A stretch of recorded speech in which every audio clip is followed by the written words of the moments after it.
Islam di Taiwan termasuk agama yang relatif kecil meski dianut oleh cukup banyak orang. Masuknya Islam ke Taiwan, waktu itu sedang bernama Pulau Formosa, tidak lepas sama sekali dari sejarah masuknya Islam ke negeri Tiongkok.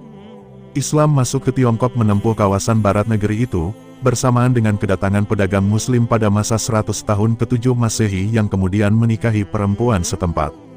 Perkawinan mereka menghasilkan kumpulan etnis baru di Tiongkok yang bernama etnis Hui. Itu sebabnya mula-mula warga Tiongkok biasa menyebut agama Islam dengan sebutan Hui Jiao, yang berfaedah, agama Hui. Tapi belakangan warga semakin terbiasa dengan sebutan Yisilan Jiao, atau agama Islam. Di Tiongkok benar sekitar 20 juta orang beragama Islam.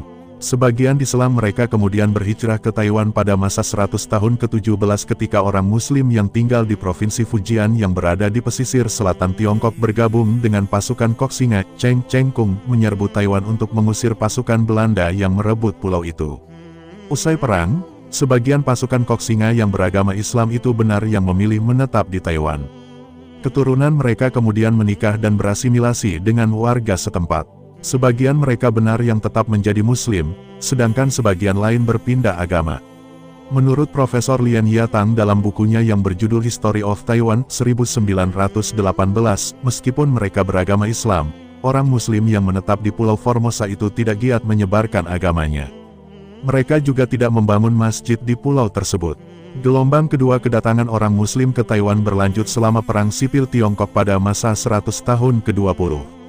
Pada ketika itu sekitar 20.000 tentara Muslim beserta keluarganya yang pro-partai nasionalis Kuomintang pimpinan Chiang Kai-shek ikut hijrah ke Taiwan pada tahun 1949, karena tidak sudi berada di Tiongkok daratan yang diduduki Partai Komunis Tiongkok.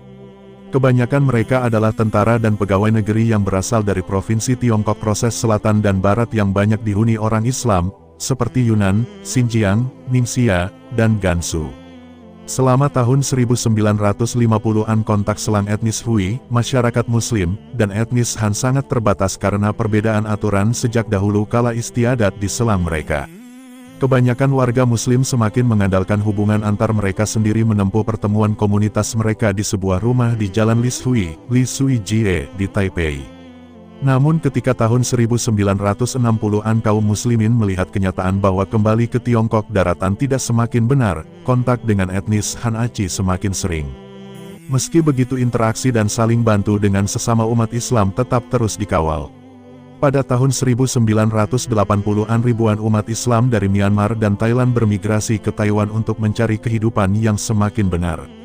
Mereka adalah keturunan tentara pro-nasionalis yang melarikan diri dari Provinsi Yunnan ketika kumpulan komunis sukses menguasai Tiongkok daratan. Ketika ini benar sekitar 53.000 orang Taiwan yang beragama Islam serta semakin dari 80.000 orang Muslim Indonesia yang menjadi pekerja TKI di Taiwan. Sehingga ketika ini, tahun 2007, benar sekitar 140.000 umat Islam di Taiwan. Meskipun perkembangan umat Islam di negeri ini sangat lambat namun dilaporkan setiap tahun benar sekitar 100 orang Taiwan yang masuk Islam, terutama karena menikah dengan pria Muslim. Fenomena ini terjadi dalam 2-3 tahun terakhir, di mana minat penduduk Taipei dan Taiwan umumnya, menjadi pemeluk agama Islam terus meningkat. Setiap minggu ada saja penduduk asli yang ingin masuk Islam, ujar Agus. Dia sudah menyiapkan ustadz yang berkompeten agar prosesi pengucapan 2 kalimat syahadat memenuhi syarat dan sah. Keinginan masuk Islam juga terjadi di kalangan buruh migran TKI, yang semula berbeda keyakinan dan setelah bekerja di Taiwan berinteraksi dengan TKI lainnya lalu mendapat hidayah untuk memeluk Islam. Agus menyatakan tidak selalu perpindahan agama itu disebabkan karena keinginan pria Taiwan untuk menikah dengan TKI yang dalam hal ini menjadi fenomena baru dalam 3-4 tahun terakhir tetapi juga karena kesadaran sendiri. Sebelumnya, pria Taiwan berminat meminang gadis Singkawang, Kalbar, untuk menjadi istri dan kecenderungan itu kini berubah dengan meminang TKI untuk menjadi istri. Karena sebagian besar TKI Muslimah, dan data PCNU menyatakan tidak sedikit dari mereka adalah alumni dari madrasah atau santri pondok pesantren NU maka lebih mudah PCINU untuk membina dan menguatkan keyakinan mereka. Dia juga menangkap fenomena bahwa perilaku TKI yang ramah, mudah senyum, sopan dalam berpakaian dan berperilaku serta istiqomah menjalankan keyakinannya menjadi faktor penyebab penduduk Taiwan untuk memeluk Islam.